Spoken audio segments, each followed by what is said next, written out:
Siz mana usta avlod ekansiz. Hozir adashma 4-5 avlod ekansiz. Shunaqa. 5-avlod bo'lsangiz kerak.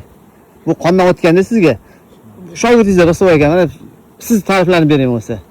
Men ustozimdan ko'p narsani o'rgandim, juda ko'p narsani bilaman deb o'ylar ekanman. Qarasam men o'zim bilmas ekanman ko'p narsani. Ancha qirrasi ko'p ekan bu narsani. Bildim degan odam buni oxirigacha bildim degan odam yo'q bo'lsa kerak bu asalarichilikni. Keyin dorilarni qanaqa payt sepish kerak? Fermerlar mana hozir dori sepishadi hamma yoqqa.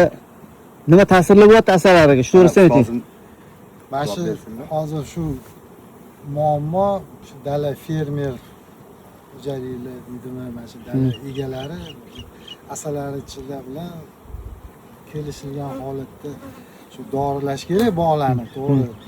Dorilamasa ham bo'lmaydi, lekin shuni asalarichi bilan kelishib qilinsa shu ishlar yaxshi bo'lardi. Masalan, dorini ular kunduzi sepadi, dalada asalari qirilishli shundan bo'lyapti. Asalari yo'qotish shunaqa.